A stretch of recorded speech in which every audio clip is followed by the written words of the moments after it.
Малын бұлайша қараусыз қалдырғандарға енді айыппұл салынады, ереже қатаңдатылып жатыр. Жауаптылар осылайша ұрлық қарлықтың және төрт түліктің қатысуымен болатын жол көлік оқиғаларының алдын алмақ.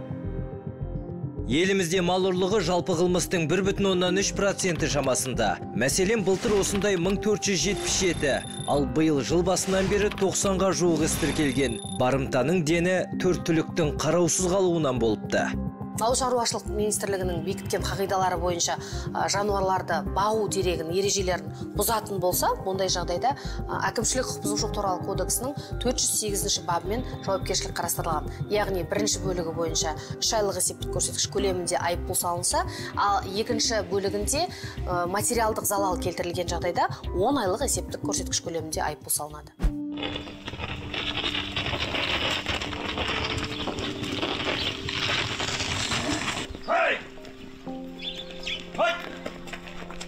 Дәулет Қасенбаев елорданың іргесіндегі Қараөткел ауылында тұрады. Оның негізгі күнкөрісі мал шаруашылығы. Айтуынша, ата кәсіпті дамытуға жайылымдық жердің жетіспеушілігі де кедергі. Ал ауыл маңында баққан малдың күйі кетеді. Жемшөптің өзі қалтаға ауыр тиіп отырғанда, үй жануарын қараусыз жібердің деп айыппұл салатынына қапалы. Күн көріп отқан малымыздың жарты жаңағы тапқан табысымыздың біразы сол жағы штрафқа кетеді. Қараусыз қалдырасыздар ма? Қараусыз қалдырмаймыз біз әрине.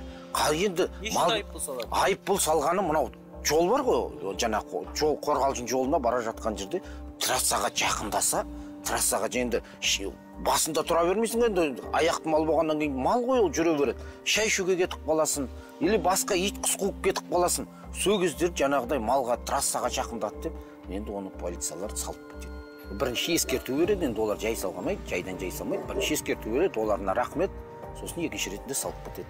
Былтыр елімізде малын қараусыз қалдыру ісі бойынша 42 мыңнан аса іс тіркелген. Сол себепті қазір жергілікті билік бақташысы жайылып жүрген жануарды уақытша ұстайтын орын дайындап, иелерін анықтауды қолға алыпты. Жеке қожалықпен келіскенбіз.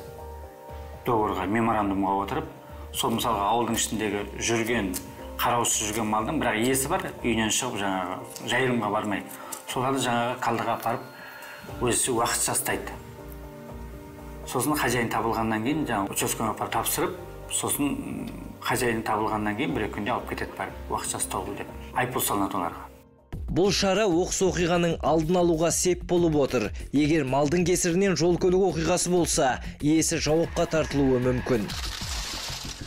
Малдың қатысуымен жол көлік оқиғалары орын алып адам шығыны болатын болса, онда тергеп тексеру амалдар жүргізілгеннен кейін соттың шешімімен шешім шығарылады. Яғни бұл жерде 345-ші баппен көзделген жауапкершіліктер қарастырылуы мүмкін.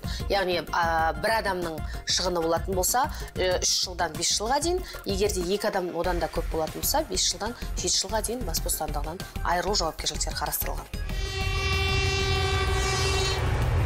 Ал көліктегі полиция департаментінің мәліметінше, былтыр темір жолда үй жануарларын қағып кету дерегі бойынша 1354 іс тіркелген. Олардың 1023-нің ғана иесі табылған. Жыл басынан бері осындай 139 оқиға болып, малын қараусыз қалдырған 116 адам анықталған.